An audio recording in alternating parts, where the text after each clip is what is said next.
ഇന്നത്തെ ക്ലാസ്സിൽ നമ്മൾ ഡിസ്കസ് ചെയ്യാൻ പോകുന്നത് ഫൗണ്ടേഷൻ ഫോർ ബിസിനസ് ഡിസിഷനിലെ 10 മാർക്സിന് വരാൻ സാധ്യതയുള്ള ക്വസ്റ്റ്യൻസ് ആണ്. First one, what are the factors affecting decision making? Decision മേക്കിങ്ങിനെ എഫക്റ്റ് ചെയ്യുന്ന factors page number 10-ലുണ്ട്.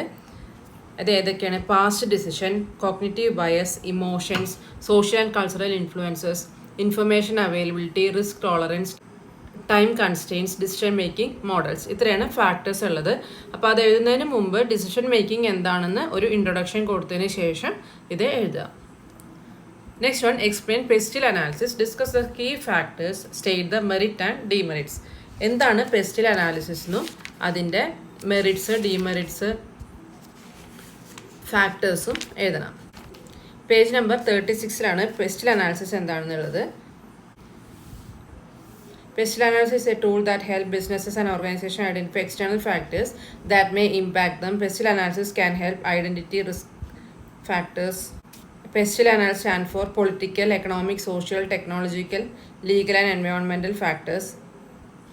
Pestil analysis examines how political, economic, social, technologies, legal and environmental external factors affect the business or an organizational decision. അതായത് ചെറിയൊരു introduction കൊടുത്തതിന് ശേഷം അതിൻ്റെ factors എഴുതുക. Factors page number 37-ലാണുള്ളത്. അതായത് ഫാക്ടേഴ്സ് ഏതൊക്കെയാണ്? പൊളിറ്റിക്കൽ ഫാക്ടേഴ്സ് ഉണ്ട്, എക്കണോമിക് ഉണ്ട്, social factors and technological factors, legal factors, environmental factors. ഇത്രയും ഫാക്ടേഴ്സാണ് അതിലുള്ളത്.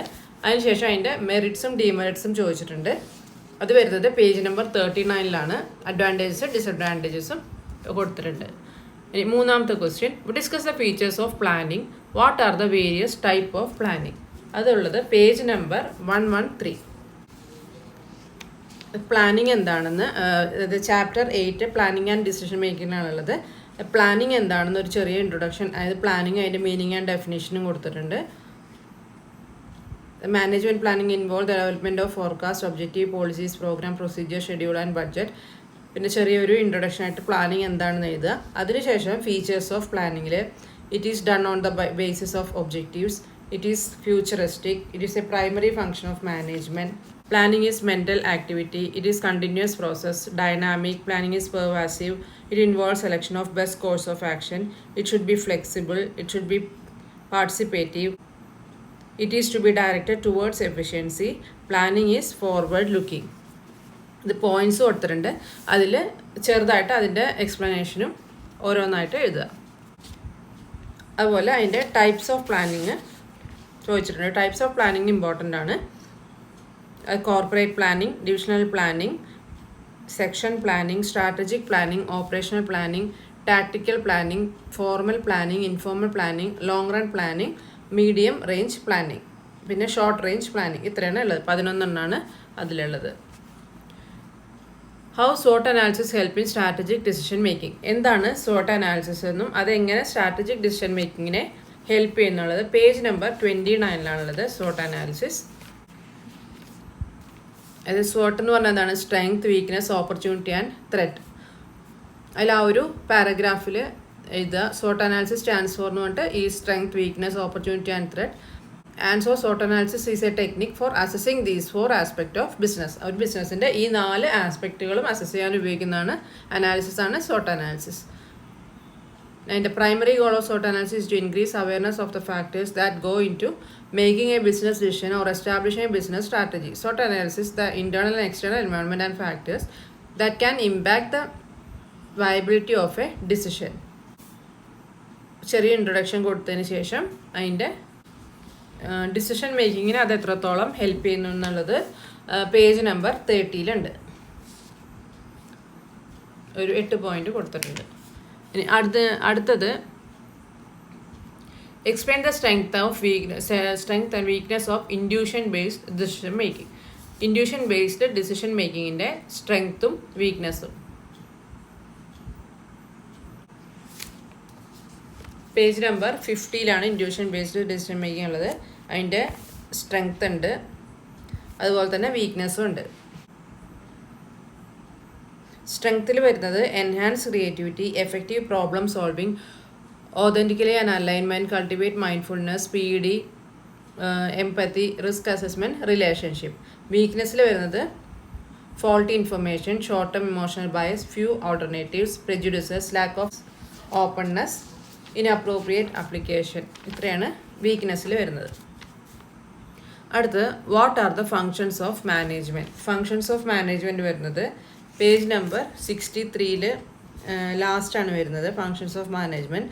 Every organisation has some predetermined objective. The process which is adopted to achieve this objective is called management process. ഏതൊക്കെയാണ് അതിൽ include ചെയ്യുന്നത്? Planning, organising, staffing, directing, controlling. ഇതൊക്കെയാണ് functions of മാനേജ്മെൻറ്റിൽ വരുന്നത്. അത് ഓരോന്നായിട്ട് കൊടുത്തിട്ടുണ്ട്. ഏകദേശം പേജ് നമ്പർ 67 വരെ ഈ ഫങ്ഷൻസ് വരുന്നുണ്ട്. അത് എല്ലാത്തിൽ നിന്നും ഓരോ പാരഗ്രാഫായിട്ട് എഴുതാം. Next one, explain Fayol's principle of management. Page number 80 14 പ്രിൻസിപ്പിളാണ് കൊടുത്തിരിക്കുന്നത്. അതൊന്ന് പഠിച്ചു വയ്ക്കുക. 8th one, the evolution of management thought can be studied in broad stages. Explain.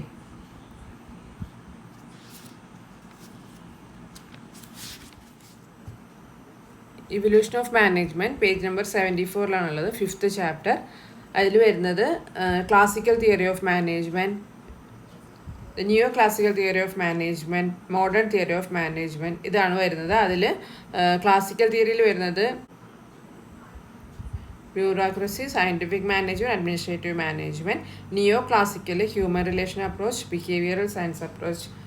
Then modern theory of മാനേജ്മെൻറ്റിൽ വരുന്നത് ക്വാണ്ടിറ്റേറ്റീവ് അപ്രോച്ച് ടു മാനേജ്മെൻറ്റും സിസ്റ്റം അപ്രോച്ച് ടു മാനേജ്മെൻറ്റും, അതുപോലെ കണ്ടിജൻസി അപ്രോച്ച് ടു മാനേജ്മെൻറ്റ്. അതിൻ്റെ എക്സ്പ്ലനേഷൻ 75, 76, 77 പേജസിൽ കൊടുത്തിട്ടുണ്ട്. Next one, explain various type of decision making style used by managers. Decision making style chapter 7 page number 100 ആണ് വരുന്നത്. Autocratic decision making, participative decision making style, consultative decision making style, consensus decision making style, directive decision making style, cognitive decision making style, analytical decision making style, conceptual decision making style and behavioral decision making style. ഇതാണ് decision making styles വരുന്നത്. അടുത്തത്, what are the barriers affecting decision making.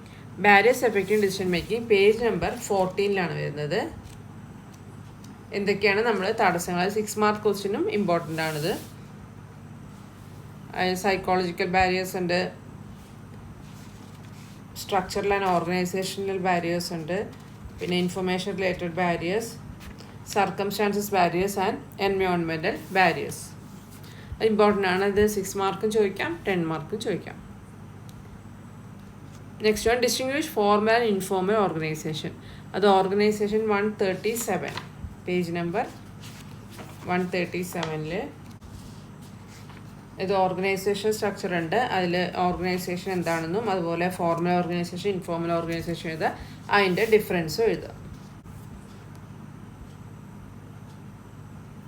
Explain Maslowian hierarchy theory page number 159, 160. Next one, give your views on concept of delegation of authority. Delegation of authority page number 145 delegation of authority ഉണ്ട്.